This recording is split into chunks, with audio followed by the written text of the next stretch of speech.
नीकू चंद कस्बे के बड़े कारोबारी थे। उनकी पत्नी उर्मिला देवी घर में पंडितों को भोज पूजा पाठ करवा कर आए दिन उन्हें दक्षिणा देती रहती थी। वे आंख मीच कर पंडितों और बाबाओं पर भरोसा करती थी। वे आए दिन व्रत उद्यापन कराती थी, सो उनके घर में दूसरी सहेलियों का आना जाना भी लगा रहता था। हर उद्यापन के पहले शहर के बड़े साड़ी स्टोर से आदमी नए फैशन की साड़ियां लेकर घर आता और उर्मिला देवी खटाखट 15 एक जैसी साड़ियां बांटने के लिए निकाल लेती। फिर एक भारी साड़ी वे खुद के लिए पसंद करती और बहू शोभा को भी पुकारती और कहती कि तुम भी एक अच्छी साड़ी पसंद कर लो। उर्मिला देवी के घर में एक नामी बाबाजी का भी आना जाना था। उनके आशीर्वाद के बिना तो घर का पत्ता भी नहीं हिलता था। कुछ भी नया काम हो, बाबाजी उसका मुहूर्त निकालते और हवन करते, फिर उस काम की शुरुआत होती। उर्मिला देवी बाबाजी के आश्रम में जाती और सेवा करके आती। उनका विश्वास था कि घर में हर तरह की बाबाजी के आशीर्वाद से होती है। हकीकत यह थी कि उर्मिला देवी व उनके जैसे ही दूसरे भक्तों की मदद से बाबाजी का आश्रम हरा भरा हो रहा था। जब उर्मिला देवी सेवा के लिए जाती तो अपनी बेटी कामिनी को भी साथ ले जाती। आश्रम में वे कहती, बाबाजी के पैर छूकर आशीर्वाद लो बेटी। बाबाजी भी कामिनी को आशीर्वाद देते और कहते, देखना हमारी कामिनी बेटी किसी राजा भोज को ब्याही जाएगी। उर्मिला देवी बाबाजी के मुंह से शुभ वचन सुनकर धन्य हो जाती। कामिनी निकली भी बहुत खूबसूरत। 4 से 5 साल बाद वह कॉलेज जाने लगी थी। जब इम्तिहान का समय आता, बाबाजी घर आते, कामिनी को आशीर्वाद देते। कामिनी भी उनकी शख्सियत से बहुत प्रभावित थी। कभी कभी अगर उर्मिला देवी सेवा के लिए न जा पाती तो वे कामिनी को भेज देती। उर्मिला देवी की बहू शोभा पेट से हुई। उर्मिला देवी तो बाबाजी के चरण पकड़कर बैठ गई और कहने लगी, कुछ ऐसा कीजिए बाबाजी, पहली बार में ही पोते का मुंह देखूं। पोता होते ही आपके पूरे आश्रम में एसी लगवाऊंगी। बाबाजी ने बहू को पुकारा, बेटी शोभा जरा इधर आओ तो। शोभा वहां आई। बाबाजी ने कुछ मंत्र बुदबुदाया और बहू को आशीर्वाद दिया। पोते की आस लिए उर्मिला देवी जीजान से अपनी एकलौती बहू की सेवा में जुटी रही। सुबह उठते ही मक्खन मिश्री मिलाकर बहू को दे देती और आंखें मटका कर कहती, रोज खाया करो, मक्खन सा गोरा बेटा पैदा होगा। एक दिन उर्मिला देवी ने कामिनी से कहा, बेटी आज बाबाजी के आश्रम में तुम चली जाओ, मुझे कुछ काम है। और देखो रसोई में सूखे मेवे रखे हैं, उन्हें ले जाना नहीं भूलना। बाबाजी के आशीर्वाद से पोता ही होगा, देख लेना तुम लोग। कामिनी भी माँ के कहे मुताबिक बाबाजी की सेवा में जुटी रहती थी। बहू शोभा के दिन चढ़ रहे थे और उर्मिला देवी की चिंता बढ़ती जा रही थी। उधर कामिनी पर बाबाजी की सेवा का काम बढ़ता जा रहा था। वह आश्रम में जाकर बाबाजी का बिस्तर लगाती, उनकी खड़ाऊ जगह पर रखती, उनकी किताबें जमाती। यह सब करके वह अपने आप को धन्य समझती। कामिनी सारी सारी रात बाबाजी के आश्रम में बिताती। उर्मिला देवी कुछ पूछती तो वह कहती, माँ आज आश्रम में अखंड मंत्र जाप था, सो उठकर बीच में नहीं आ सकती थी। मुँह अंधेरे बाबाजी को हवन करना था, इसलिए उसकी तैयारी कर रही थी और देर हुई तो वहीं सो गई। उर्मिला देवी भी चेहरे पर शांत भाव लाते हुए कहती, हाँ बेटी अच्छा ही है। हमारे घर में जो अच्छी आमदनी हो रही है न सब बाबाजी की कृपा से ही है। अब बस इसे संभालने वाला एक वारिस और आ जाए तो मैं बद्री नारायण के दर्शन कराऊं। कामिनी घर से सलवार कुर्ता पहन चुन्नी ओढ़ कर जाती और सांझ ढलते ही छोटे छोटे कपड़े पहन किसी अप्सरा का रूप धारण कर लेती। वह अपनी जवानी का बाबाजी के साथ भरपूर मजा ले रही थी। अंधा क्या चाहे दो आंखें।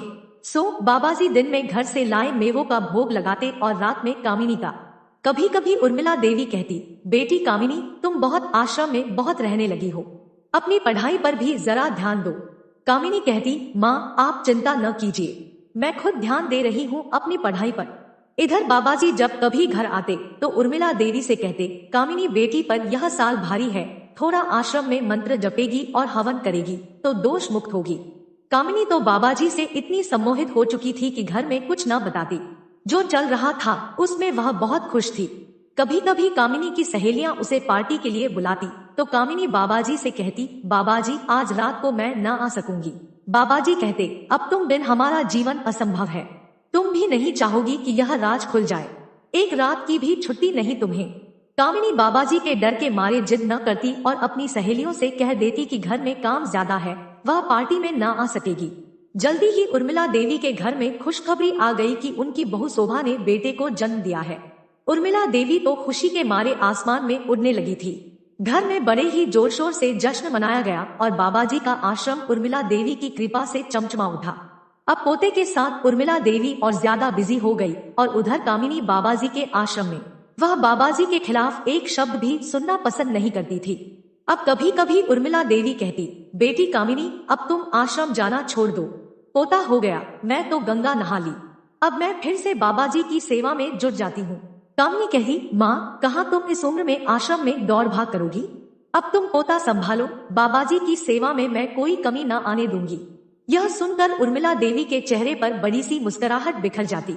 वे मन ही मन सोचती, आजकल लड़कियां इतना डिस्को में जाती है, अच्छा है कामिनी को यह हवा नहीं लगी, क्या फायदा 4 बॉयफ्रेंड्स बना लेगी और वहाँ नशा करेगी, इससे अच्छा है कि आश्रम में ही सेवा करे, कुछ पुण्य ही कमाएगी।